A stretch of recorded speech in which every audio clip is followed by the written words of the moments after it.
вълшебният декември. Мери захарния бомбон при нас пристигна и коледният дух изведнъж изригна. Доведе тя и подкрепление, за да стане щуро забавление. Пуши, Пепър, Рудолф и Мечо подготвиха заедно по нещо за всеки.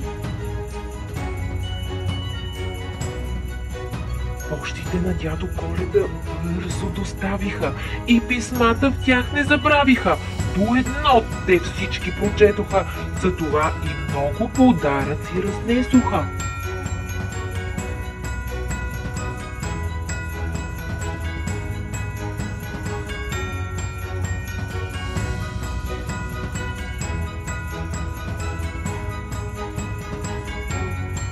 Подаръци имаше и емоционални, но нали пък в купона елфите са гениални, бъркотия епична забъркаха, но от драматична развръзка се измъкнаха.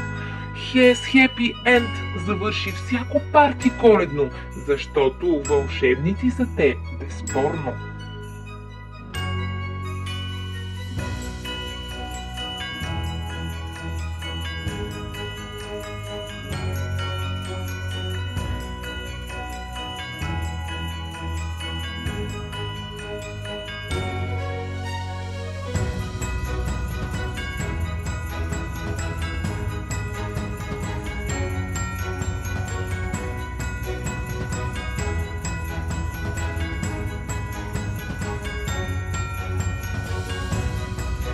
С рисунки коледни децата обрисуваха, все пак с коледните елфите празнуваха.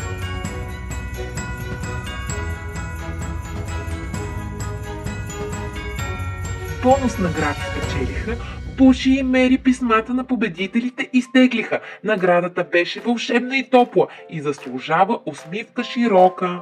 Хо-хо! Здравейте! Здравейте, приятели! Ето, че започнаха нашите коледни обиколки и посещения на всички послушни деца! Вие от послушните деца ли сте? Ами аз мисля, че всички деца са послушни. Затова и шейната ви е пълна с много е подготвил и тези специални сертификати За най-послушните деца. Но изненадите от дядо Коледа не свършват. Чакай, Снежи! Това не е от мен, това е от баба Коледа. Да, точно така. Баба Коледа пък се е пригрижила на децата да им е много сладко и е приготвила тук в тази кутийка по една вълшебна сладкица. Дядо Коледа се метна в шейната. Пардон, извинете, в колата. Подаръци безчет раздаде на децата.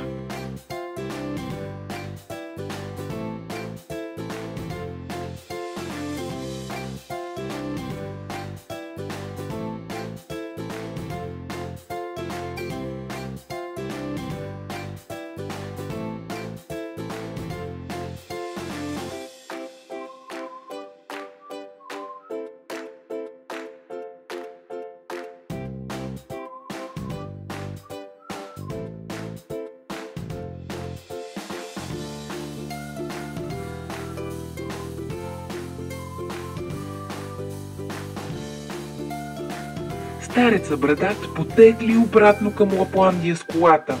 Остави Рудолф и елфите да се прибират с шейната. И не забравяйте, че Условието е една усмивка и всички чудеса ще ви се случат. Хо-хо!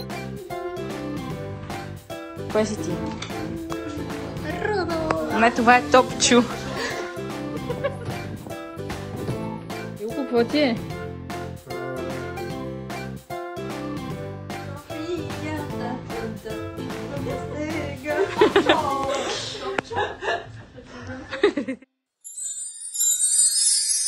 Благодаря ви! Ще се видим след 349 и 9 дни.